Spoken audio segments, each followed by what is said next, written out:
అఘోరీని తెలంగాణ పోలీసులు అరెస్ట్ చేశారు. ఉత్తరప్రదేశ్లో ఆమెను అదుపులోకి తీసుకున్నట్టు తెలుస్తోంది. అయితే అఘోరీతో పాటు వర్షిణిని కూడా హైదరాబాద్ తీసుకొస్తున్నట్టు తెలుస్తోంది.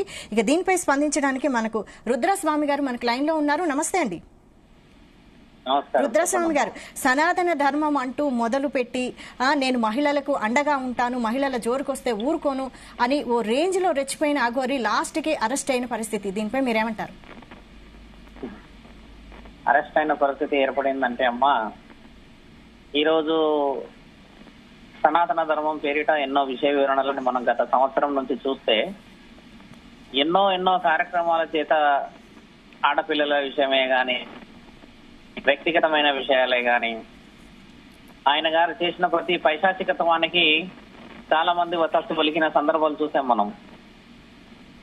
ఆ తర్వాత ఒక ఆడపిల్ల కరీంనగర్ నుంచి వచ్చి నన్ను ఇలా పెళ్లి చేసుకున్నాడు 1వ తారీఖు రోజు జనవరి అని చెప్పాక, ఆ తర్వాత వర్షినికి సంబంధించిన విషయాలు, వాళ్ళ అమ్మా నాన్నలకు సంబంధించిన విషయాలే గాని ఇంకేదైనా విషయాలను చూసుకుంటే అమ్మా, సనాతన ధర్మానికి ధర్మం అనేది ఉంటే సరిపోదు. దాన్ని పాటించే ప్రతి పద్ధతిలో, దాన్ని చూపించే ప్రతి అణువులో సనాతన ధర్మం అనేది ఋషి పరంపర అనేది కనబడాలి. ఆడపిల్లల్ని తీసుకెళ్లి ఆ తల్లిదండ్రులని సుమారు 3 నెలల నుంచి ఏడిపించుకొస్తున్నారు. ఇక్కడ సనాతన ధర్మం పేరిట ఎవరు ఏది వచ్చి మాట్లాడినా కూడా అడ్డు అదుపు లేకుండా ముందుకు పోయిన సందర్భాలు ఉన్నాయి. కాబట్టి ఎట్టకేలకు 4 రోజులు 5 రోజుల నుంచి చేస్తున్న ఈ మహాప్రయాణంలో ఖచ్చితంగా ఆయన అరెస్ట్ అయ్యాడన్నమాట మీరు చెప్పినట్టుగానే ఉండి, సనాతన ధర్మం గురించి ఎవరన్నా ఆడపిల్లల్ని కానీ ఇంకెవరినైనా కూడా ఏదైనా తప్పుదో పట్టించే ప్రయత్నం చేస్తే ఇక పైన ఇలాంటిది ఉపేక్షించబోదు అని చెప్పేసి మనందరం కూడా తెలియజేయాల్సిన అవసరం ఉన్నది. మీరు ఛానల్లో వాళ్ళు కూడా చాలా ప్రయత్నాలు చేసి ఈ రోజు ప్రతి విషయాన్ని చూయించేదాకా ప్రతి ఒక్కరికి తెలిసేలా చేసినందుకు ప్రతి ఒక్కరికి కృతజ్ఞతలు.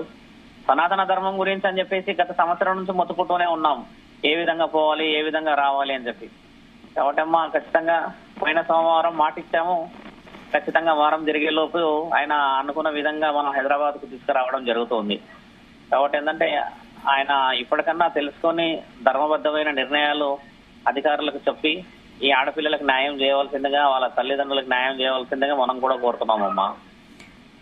అయితే స్వామి, మీరు అఘోరీకి మొదటి నుంచి వ్యతిరేకంగా పోరాడుతూనే వస్తున్నారు. అయితే మొదట రాధిక దగ్గర నేను ఎలాంటి డబ్బులు డిమాండ్ చేయలేదు, ఆమె దగ్గర డబ్బులు తీసుకోలేదు అని అన్న అఘోరీ ఇప్పుడు అదే కేసులో అరెస్ట్ అయ్యారు. అంటే ఆధారాలు సేకరించారా పోలీసులు? ఎలా జరిగింది?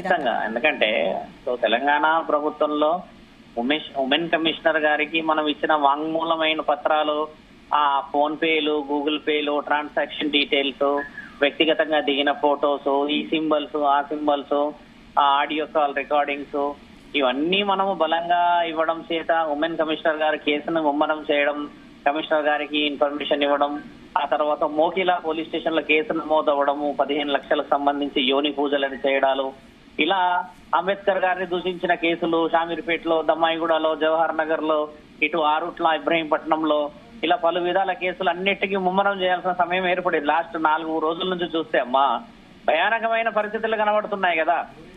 అలాంటి పరిస్థితుల్లో తెలంగాణ పోలీసు అధికారులకు ముఖ్యంగా చాలా కృతజ్ఞతలు చెప్తూ, ఇలాంటి ధర్మమైన కార్యక్రమంలో వాళ్ళు ఎంతో తెగించి 4-5 రోజుల కుటుంబాలందరినీ వదిలిపెట్టి దూరంగా ఉండి ఎక్కడో ఉత్తరప్రదేశ్ నుంచి తీసుకురావడం అంటే, కుటుంబాలను వదిలిపెట్టి ఇంత దూరం పోవాలంటే అమ్మా, ఎవరికి కూడా ఈ రోజుల్లో చూడండి అంత సాహసం చేశారని అనుకోవచ్చు వాళ్ళు.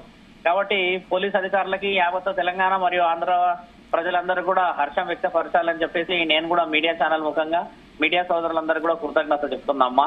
అయితే ఇప్పుడు ఈ అఘోరీ అరెస్ట్ తో అఘోరీ చేతిలో మోసపోయిన వాళ్ళు ఎవరైనా ఉంటే ఇప్పుడు బయటకు వచ్చే అవకాశం ఉందా? ఖచ్చితంగా ముమ్మాటికి అందరూ బయటకు వస్తారు. ఆయన న్యాయం చేయాల్సిందే. ఆయన ఏమని మాట్లాడాడు, ఎలా మాట్లాడాడు, ఏ విధంగా మాట్లాడాడు, ఎవరికి ఏ మాట, అక్కడ జడ్జి అంట, ప్రొడ్యూసర్ అంట, ఇంకెవరు అమ్మాయి అంట, ఇంకెవరంట, వీళ్ళందరికీ న్యాయపరంగా న్యాయం చేయాల్సిందే. ఆయనకి ఏం ఆసక్తి ఉన్నాయో చూడాలి, ఏ ధైర్యంతో ఉన్నారో. ఇలాంటి అన్ని చూసేసి వాళ్ళకి న్యాయం చేయకపోతే ఆడపిల్లలకి న్యాయం ఎలా జరుగుతుంది తల్లి? ఒక మాట.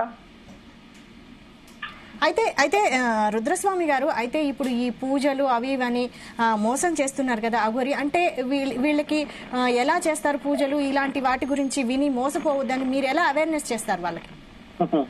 నేను వస్తాను, wheel conduct press meet and wheel discuss, అందులో చెప్పగలుగుతాను. ఇండివిజువల్ గా చెప్పలేనమ్మా, ఇప్పుడు అది కొంచెం లాంగ్ డిస్కషన్ టాపిక్ కాబట్టి. ఓకే, ఫైనల్ గా అఘోరీ అరెస్ట్ అయ్యారు. అయితే అఘోరీపై ఎలాంటి యాక్షన్ తీసుకోవాలని మీరు కోరుకుంటున్నారు? ఆ ఆడపిల్లలకు న్యాయం చేసి సనాతన ధర్మం పేరిట ఇలాంటి పనులు చేయకూడదని చెప్పేసి శ్రీనివాసుకు సంబంధించిన రుద్రాక్షలు, శ్రీనివాస్ సంబంధించిన ఆ సాధు సంతులను మోసం చేసిన అఖాడాలందరికీ ఆయన క్షమాపణ చెప్పి నార్మల్ లైఫ్ గడపాలని నా ఆలోచన అమ్మా. ఓకే అండి, థ్యాంక్ యూ రుద్రస్వామి గారు.